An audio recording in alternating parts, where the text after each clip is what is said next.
Se você nunca ouviu falar dessa doença, vai ficar sabendo agora.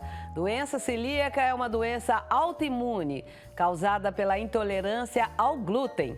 O glúten é uma proteína encontrada no trigo, na aveia, na cevada, no centeio e seus derivados, como massas, pizzas, bolo, pães, biscoitos, cerveja e alguns doces, provocando dificuldade do organismo de absorver os nutrientes dos alimentos, as vitaminas, por exemplo.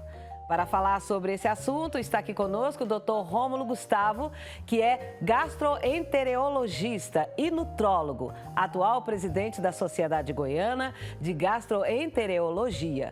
Bom dia, Dr. Rômulo, tudo bem? Bom dia, Cleide. Prazer estar aqui com você. Muito obrigada por vir aqui esclarecer esse monstrinho que é essa doença celíaca. Para começar, explica direitinho aí pra gente o que é a doença celíaca. Como você adiantou, é uma doença autoimune em que, em pessoas predispostas, acontece a produção de anticorpos. Anticorpos contra algumas proteínas do trigo, justamente o glúten. E quando você é portador desse tipo de anticorpo, esses anticorpos atacam as células do intestino, causando diminuição da capacidade absortiva, levando a um prejuízo nessa absorção, causando desnutrição, déficit de absorção de diversos nutrientes, vitaminas, minerais, proteínas e outros. O senhor falou aí de doença, e eu falei também de doença autoimune. Mas explica pra gente o que é uma doença autoimune. Doença autoimune são doenças em que o organismo produz anticorpos contra células do próprio organismo. E isso gera vários efeitos negativos. Existem diversos tipos de doenças autoimunes, que no intestino, doenças autoimunes reumatológicas, de pulmão e outras inúmeras doenças. Doutor, como que eu posso desconfiar que eu tenho essa intolerância ao glúten? Bom, inicialmente, o quadro clássico dela é diarreia, com perda de peso, inchaço na barriga, é o quadro clássico. Não dá para confiar que todo mundo se apresenta dessa forma. Tem pessoas que não apresentam, por exemplo, sintomas intestinais, aparecem manifestações na pele. A dermatite herpetiforme é um tipo de doença de pele que pode estar relacionada à doença celíaca também, que você detecta anticorpo e acha. Tem pessoas que não têm perda de peso, às vezes tem só o inchaço na barriga, algumas pessoas não têm diarreia. Não é um quadro tão preciso, mas se a gente fala um quadro clássico, é aquela pessoa que tem o inchaço na barriga, com diarreia e uma perda de peso até então inexplicável. Essa pessoa deve ser investigada de forma bem assertiva. Tá, mas aí é mais uma manifestação que eu vou falar para o meu médico, isso na clínica. Mas existe exame que detecta essa doença celíaca? Sim. O diagnóstico de doença celíaca, a gente tem que juntar os pontos, né? Diante de uma suspeita que a pessoa apresenta, você investiga com exames. O primeiro exame que a gente faz é um exame de sangue, que são anticorpos que a pessoa que portadora de doença celíaca apresenta. O anticorpo sozinho, você levanta uma suspeita e tem aquela pessoa que não tem manifestação clínica, não tem nem manifestação em exames, não tem uma manifestação no intestino, por exemplo. Então, para você fechar o diagnóstico, no indivíduo que tem um anticorpo, você tem que fazer um exame de endoscopia. E você faz uma biópsia do duodeno. O duodeno é a primeira porção do intestino delgado. Aquela porção que tem manifestação na biópsia, com atrofia e algumas células inflamatórias, que aí você gradua a intensidade da doença. Doutor, essa doença, ela pode acontecer, por exemplo, a pessoa nasce, está de boa ali até 20 anos, 30 anos e depois ela ficar com essa doença? Tem isso ou ela já manifesta logo cedo? Não necessariamente logo cedo. Antigamente pensava-se, a doença celíaca é só da criança, mas a gente tem visto idosos manifestando isso aí. Não tem uma explicação tão clara para isso, sabe? Aparentemente, estilo de vida, uma alimentação desequilibrada, que deixa a pessoa, às vezes, mais, entre aspas, inflamado, talvez. Que poderia, às vezes, estar relacionado a isso. Mas não é só na criança de jeito nenhum. Agora, como eu disse aí no começo, a gente tem que evitar os produtos que têm glúten, ficar de olho nas embalagens, se contém glúten ou não, mas a gente evitar os produtos que têm glúten. Agora, existe outra forma de tratamento? Hoje não tem ainda tratamento eficaz a não ser a suspensão total do consumo de glúten. Existem pesquisas hoje de medicamentos, algumas drogas que poderiam diminuir esses anticorpos, mas ainda está muito na área de pesquisa. Hoje, realmente, a indicação do tratamento é abolir o glúten da vida. Então, na verdade, não existe como prevenir isso?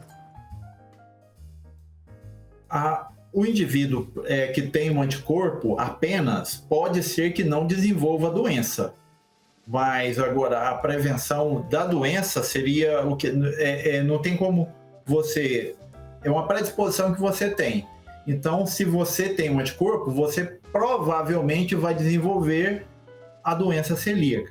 Mas uma vez que você tem um diagnóstico e você tira o glúten, você não tem manifestações. Então, você não vai ter problemas desabsortivos e nem outras complicações da doença celíaca. Lembrando que o portador de doença celíaca que não tira o consumo de glúten tem um risco aumentado de outros problemas de saúde. Até alguns cânceres de intestino pode, às vezes, estar relacionado, alguns linfomas, na pessoa portadora que não trata. Nossa, que preocupante.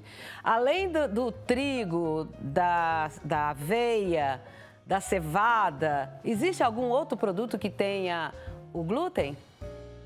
Não, basicamente é isso mesmo, mas o que acontece às vezes que a gente tem que tomar cuidado é uma contaminação cruzada, que algumas pessoas, em algumas situações, por exemplo, o feijão, se tiver um grãozinho de trigo ali, você está contaminado, então já pode desenvolver problema. Lembrando que na doença celíaca não tem o meio termo, ele é tudo ou nada, você tem que tirar totalmente. Um grão de trigo já é capaz de estimular os anticorpos para poder prejudicar a célula intestinal da pessoa. E o não tratamento, evitar o glúten, a pessoa não está nem aí, pode levar a óbito? Não de forma tão rápida, seria um quadro de desnutrição que a pessoa levaria, mas é pouco provável que não vai tomar uma providência em algum momento. E como eu falei também, existe um risco aumentado de alguns tumores de intestino que poderiam também levar, mas vou dizer, geralmente a pessoa procura auxílio, né, antes disso. O levar a óbito tem que ser alguma coisa muito extrema, não se vê assim diretamente assim de forma frequente. Doutor, a gente está falando aí do glúten, mas tem também, assim, parece que virou moda. Agora tem intolerância à lactose, até que já é bem comum, mas à frutose também. Essas intolerâncias, elas têm alguma coisa a ver com doença celíaca ou não? Bom, as intolerâncias alimentares, a lactose é a mais frequente, isso aí é uma falha em absorção de alguns nutrientes e isso leva a alterações na luz intestinal, ligado muito à flora intestinal, isso leva à fermentação e produção de gases. A questão é, outras doenças do intestino podem levar a intolerâncias, mas isso envolve alguma parasitose. A doença celíaca pode também levar a alguma intolerância à lactose, por exemplo, mas a intolerância, ao contrário da doença celíaca, não é um quadro tão grave. A intolerância é o problema principal, mas o desconforto que a pessoa tem. Não raro, a intolerância à lactose tem muita flatulência, distensão abdominal, diarreia. Então, se você diminui, e geralmente tem o meio termo, a pessoa que tem intolerância geralmente tolera pequenas quantidades de lactose, frutose, outros carboidratos também que levam a essa fermentação. Então, se você aprende a lidar com a intolerância, então você consegue pequenas quantidades. O que não é o caso do glúten. O glúten, no caso da doença celíaca, não tem meio termo. A pessoa não pode consumir, senão vai ter problemas no intestino.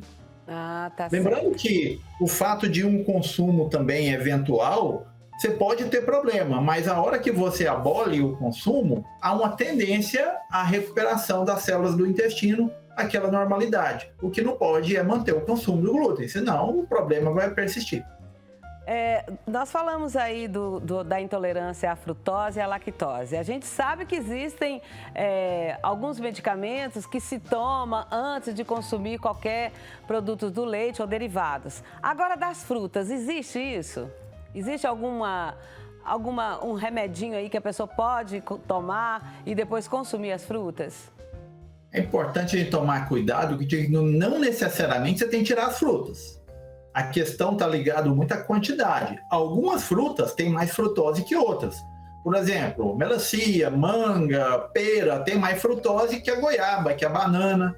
Então tem que ser muito individualizado essa restrição alimentar em portador de intolerância à frutose. Porque senão você vai tirar totalmente as frutas da sua vida e isso pode deixar uma dieta pobre em fibras e outros nutrientes. Isso pode ter uma consequência mais grave do que o desconforto pela intolerância, que pode ser contornado com alguma restrição não total. Mas não tem medicações, enzimas, como é a lactase, que a gente usa antes da lactose, porque a molécula da frutose ela é absorvida diretamente. O que você pode evitar, alguns alimentos que são mais ricos em frutose. Por exemplo, se você vai tomar um suco de frutas, você ingere muito mais frutose do que se for comer uma fruta. Você espreme 4 laranjas para um copo de suco. Eu falo isso para os meus pacientes todos. Outra coisa que tem muita frutose é mel. Eu já atendi paciente com esse desconforto e tá lá, eu tomo mel com não sei o que todos os dias. Então vai ter gases, vai fermentar, vai gerar desconforto. Lembrando que é um desconforto que não passa daquele momento. Na hora que restringir, pronto, você não vai ter um desconforto mais. Outros também alimentos que dão muito desconforto também é feijão, que também fermenta. O próprio trigo, que tem o glúten, lembrando que na maioria das vezes, no caso do trigo, os gases, a intolerância, não é o glúten, e sim algum carboidrato que tem lá junto também, que a gente chama de frutano. Nesses casos, se você não tem a doença celíaca, você não tem que vetar o consumo, e sim limitar. É muita quantidade. Eu falo também, o pãozinho francês que você está mostrando na imagem, é quentinho da padaria ali, a gente come 3 se você tiver com fome. Entendeu? Então é esse o problema do excesso que a gente tem que tomar cuidado na questão das intolerâncias, assim, não celíaca, né? Tá. Então, o glúten, não. Na verdade, a tolerância ao trigo caberia mais do que ao glúten, porque nem sempre é o glúten o causador principal dos sintomas. Doutor, um dos sintomas dessa intolerância à frutose é uma dor intestinal. Aí, pelo menos eu já ouvi dizer isso, me corrija se eu estiver errada. Essa dor, ela pode ser confundida com uma dor, principalmente das mulheres, com uma dor no útero ou nas trompas, porque ela reflete, né? Pode ser confundida? Sim, sim, muitas vezes pacientes chegam para a gente encaminhado pelo ginecologista, porque a mulher tem aquela rotina de ir no ginecologista periodicamente. Então, geralmente, o já passou lá, já queixou para o ginecologista, já fez exame ginecológico, e o ginecologista, da nossa parte não tem nada, procura um gastroenterologista. Aí se associa a outras queixas. Quando se fala do intestino, é mais frequente ter também diarreia, às vezes constipação também, e é aquele inchaço, a distensão abdominal, né? Que no caso da dor ginecológica, isso não é frequente de acontecer. Ok. Doutor, então fica combinado assim, da próxima vez eu venho aqui ao vivo?